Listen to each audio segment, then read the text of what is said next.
ಏನಿಲ್ಲ ಅಣ್ಣ, first film ಇಲ್ಲಿ ನೋಡಿದ್ರೆ ನಮಗೆ ಬೇಜಾರಾಗ್ತದೆ. ಫಿಲಮ್ ಚೆನ್ನಾಗಿದೆ, ಜನನೇ ಇಲ್ಲ. ಆ, ಏನು ರೌಡಿಸಮ್ ಫಿಲಮ್ ಮಾಡಿಬಿಟ್ರೆ ಅವಾಗ ಜನ ಬಂದು ನೋಡ್ತಾರೆ. ಭೀಮ್ಯಾಗ ಬಂದಿದ್ರು, ಸಲ್ಗಾಗೂ ಬಂದಿದ್ರು. ಒಳ್ಳೆ ಮೆಸೇಜ್ ಇದೆ. ಡಾಕ್ಟರ್ BR ಅಂಬೇಡ್ಕರ್ ಅವರು ದೊಡ್ಡವರು, ಎಂತ ಒಳ್ಳೆ ಮೆಸೇಜ್ ಅವ್ರದ್ದು. ಅದೇ ಸಂವಿಧಾನದಲ್ಲಿ ಒಂದು ಒಳ್ಳೆ ಫಿಲಮ್ ಮಾಡವ್ರೆ ದಿನ ವಿಜಯ್ ನಮ್ಮ ಬಾಸ್ ಅವರು. ಆ ಒಂದು ಒಳ್ಳೆ ಮೆಸೇಜ್ ಇದೆ. ಒಂದು ರೈತರ ಬಗ್ಗೆ ಇದೆ, ಒಂದು ಮಗಳ ಸೆಂಟಿಮೆಂಟ್ ಇದೆ, ಒಳ್ಳೆ ಫಿಲಮ್ ಇದೆ. ನಾನು ದುನಿಯಾ ವಿಜಯ್ ಅಭಿಮಾನಿ, ಸುಮಾರು 18 ವರ್ಷದ ಅಭಿಮಾನಿ ನಾನು. ಆದರೂ ಅವ್ರ ಹಿಸ್ಟ್ರಿಯಲ್ಲಿ ಒಳ್ಳೆ ಮೂವಿ ಮಾಡಿದ್ದಾರೆ. ಆದ್ರೆ ಜನ ಬಂದು ನೋಡ್ತಾ ಇಲ್ಲ ನೋಡಿ, ಅಷ್ಟು ಬೇಗ ಬೇಜಾರಾಗ್ತೈತೆ.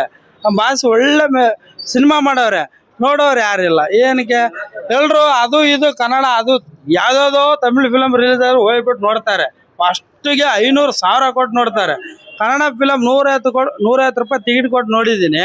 ಒಳ್ಳೆ ಫಿಲಮ್ ಐತೆ, ಬಂದು ನೋಡ್ತಲ್ಲ, ಥಿಯೇಟರ್ ಎಲ್ಲ ಖಾಲಿ ಹೊಡಿತೈತೆ. ಎಷ್ಟು ಬೇಜಾರಾಗೋದಿಲ್ಲ ಹೇಳಿ.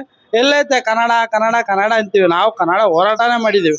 ಜನ ಬಂದು ನೋಡ್ತಾ ಇಲ್ಲ, ಅಲ್ಲಿ ಇಷ್ಟು ಹೊಡಿತೈತೆ. ಎಷ್ಟು ಬೇಜಾರಾಗೋದಿಲ್ಲ ಹೇಳಿ ನಮಗೆ. ನೋಡ್ಬೇಕು.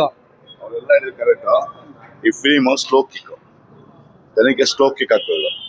ನಾಳೆ ದಿವಸ ಈ ಪಿಕ್ಚರ್ ನಾವು ಯಾರು ನೋಡಿದಿರೋ ಇನ್ನೊಂದ್ಸತಿ ಬಂದು ಫ್ಯಾಮಿಲಿ ಜೊತೆ ನೋಡೋ ಥರ ಇದೆ ಫಿಲ್ಮ್. ಇದು ಕೊಳ್ಳಿ ಅಲ್ಲ, ರಾಚೆಯ ಕೊಳ್ಳಿ ರಾಚೆ ಹಾಕಿನ ಪೆನ್ ರಾಚೆ ಇದು. ಪೆನ್ ರಾಚೆ ಇದು ಒಳ್ಳೆ ಮೂವಿ. ಇದು ರಿಷಬ್ ಶೆಟ್ಟಿ, ದಿನೇ ವಿಜಿ ಎಲ್ಲ, ರಕ್ಷಿತಾ ರಾಮ ಎಲ್ಲ, ಅವ್ರ ಮಗಳು ದಿನೇ ವಿಜಯ್ ಅವ್ರ ಮಗಳು ಎಲ್ಲ ಹಾಕಿ ಡೈರೆಕ್ಟ್ ಒಳ್ಳೆ ಡೈರೆಕ್ಷನ್ ಮಾಡಿದಾನೆ. ತುಂಬಾ ಸ್ಲೋ ಕಿಕ್ ಮೂವಿ ಇದು, ಜನಕ್ಕೆ ಅರ್ಥ ಆಗ್ತಲ್ಲ.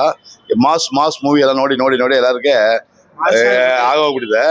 ಇದು ನೋಡಿ ಹೆಂಗ್ ಕ್ಲಿಕ್ ಆಗ್ತದೆ ಮೂವಿ. ಇನ್ ಮುಂದಿನ ದಿನಗಳಲ್ಲಿ ಸೂಪರ್ ಹಿಟ್ ಮೂವಿ ಇದು. ಕ್ಯಾಪ್ನ ಇಟ್ಕೊಳ್ಳಿ, ಸೂಪರ್ ಹಿಟ್ ಮೂವಿ ಇದು.